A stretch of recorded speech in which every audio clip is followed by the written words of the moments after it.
இன்றைக்கி நம்ம பார்க்க போகிற ரெசிபி பாகுபதம் இல்லாமல் வீட்டில் இருக்கிற பொருளை வச்சே 10 நிமிஷத்தில் சட்டுன்னு சூப்பரான டேஸ்ட்டில் எல்லாராலும் செய்யக்கூடிய வகையில் ஒரு அருமையான சுவையில் ஒரு ஸ்வீட்டை எப்படி செய்கிறதுன்னு தான் பார்க்க போகிறோம்.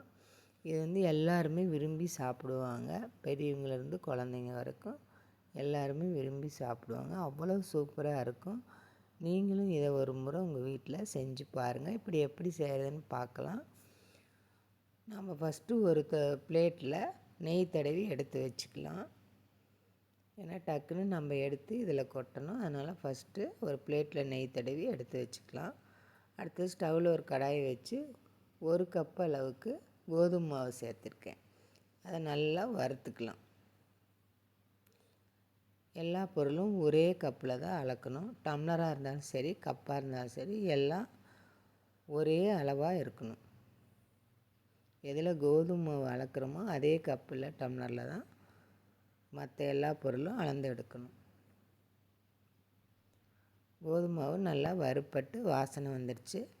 இப்போ அது கூட அரை கப்பு நெய் ஊற்றிக்கலாம். எந்த கப்பில் மாவு எடுத்தோமோ அதே கப்பில் அரை கப்பு நெய் ஊற்றிக்கலாம். உங்களுக்கு நெய் வேண்டான்னு தோணுச்சுன்னா நெய் பாதி எண்ணெய் பாதி ஊற்றிக்கிங்க. ஆயில், அதாவது வாசம் இல்லாத ஆயிலாக பார்த்து சேர்த்து ஊற்றிக்கலாம். நெய் ஊற்றினா ரொம்ப டேஸ்ட்டாக இருக்கும். அதனால் நான் நெய் தான் சேர்த்துருக்கேன். நல்லா கலந்து விட்டுறலாம். சிம்மில் வச்சுக்கலாம் ஸ்டவ்வை. நல்லா கலந்து விட்டுக்கலாம். இந்த மாதிரி ஒரு 2 நிமிஷம் நல்லா கலந்து விட்டுறலாம். இப்போ பாருங்கள், கொஞ்சம் திக்காகி வந்திருக்கு. இப்போ இதோடு நம்ம சர்க்கரை சேர்த்துக்கலாம். சர்க்கரை 3/4 கப்பு சேர்த்துருக்கேன். நீங்கள் உங்கள் இனிப்புக்கு தகுந்த மாதிரி கூட்டியோ குறைச்சோ சேர்த்துக்கலாம்.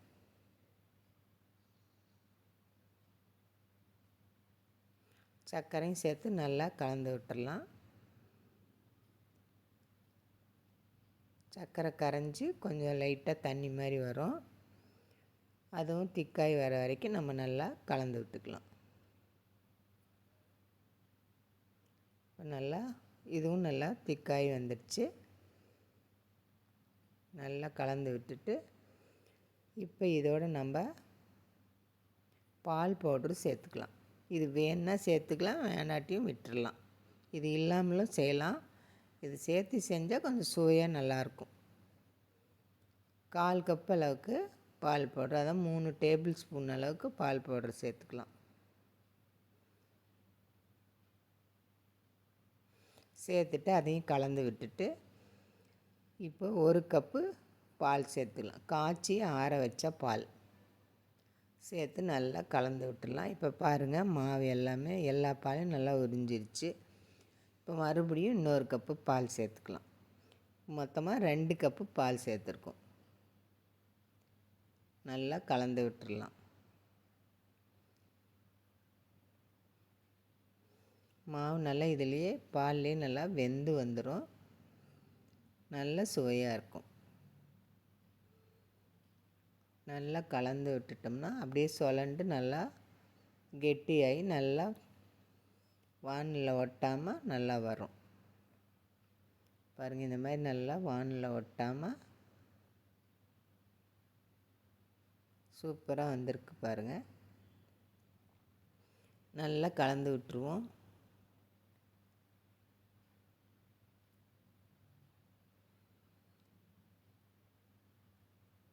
நல்லா இந்த மாதிரி கலந்து விட்டுட்டு இப்போ இதோடு நம்ம நெய்யும் ஏலக்காயும் சேர்த்துக்கலாம்.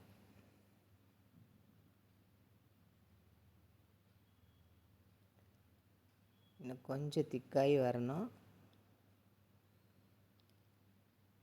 அவ்வளோதான். நம்ம இப்போ இதோட நெய்யும் ஏலக்காயும் சேர்த்துக்கலாம். நெய் வேணுன்னா சேர்த்துக்கலாம், இல்லை ஏலக்காய் மட்டும் கூட நீங்கள் சேர்த்துக்கலாம். நெய் 2 ஸ்பூன் சேர்த்துருக்கேன். ஏலக்காய் பவுட்ரு 1/2 ஸ்பூன் சேர்த்துருக்கேன்.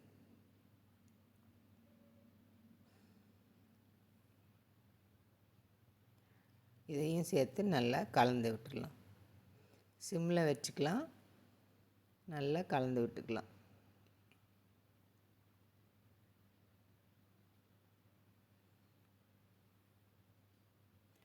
சட்னி சீக்கிரமாகவும் வேலையாயிரும், சூப்பர் டேஸ்ட்டாகவும் இருக்கும். இந்த மாதிரி செஞ்சு கொடுத்திங்கன்னா குழந்தைங்களாம் ஸ்கூல் விட்டு வரும்போது நல்லா விரும்பி சாப்பிடுவாங்க. இன்னும் மறுபடியும் செய்ய சொல்லி கேட்பாங்க. அந்தளவுக்கு ரொம்ப சுவையாக இருக்கும். நம்ம எப்படியும் வீட்டில் சப்பாத்திக்கு கோதுமை மாவு வச்சுருப்போம், அந்த மாவுலேயே நம்ம இதை செஞ்சுக்கலாம். இப்போ நல்லா கலந்து விட்டாச்சு, நல்லா ரெடியாகி வந்துச்சு. ரெடி ஆகிடுச்சு. இப்போ நம்ம ஸ்டவ் ஆஃப் பண்ணிடலாம். ஸ்டவ் ஆஃப் பண்ணிவிட்டு நம்ம நெய் தடவி வச்ச பிளேட்டுக்கு மாற்றிக்கலாம். மாற்றுற உடனே நல்லா இப்படி பரப்பி விட்டுறணும்.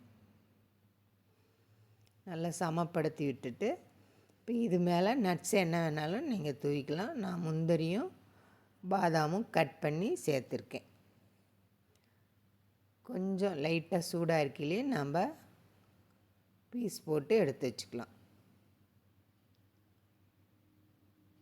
நல்லா கத்தி வச்சு இந்த மாதிரி உங்களுக்கு என்ன ஷேப்பில் வேணுமோ அந்த ஷேப்பில் பீஸ் போட்டுக்கலாம்.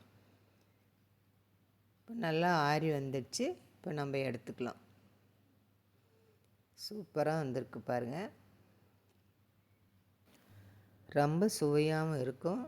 நம்ம கோதுமை மாவில் தான் செய்கிறோம், அதனால் ரொம்ப ஹெல்த்தியானதும் கூட. ஈஸியாக சட்டுன்னு ஒரு 10 நிமிஷத்தில் செஞ்சு முடிச்சிடலாம். நீங்களும் இதே மாதிரி செஞ்சு பாருங்கள். லைக் பண்ணுங்கள், ஷேர் பண்ணுங்கள், சப்ஸ்கிரைப் பண்ணுங்கள். நன்றி, வணக்கம்.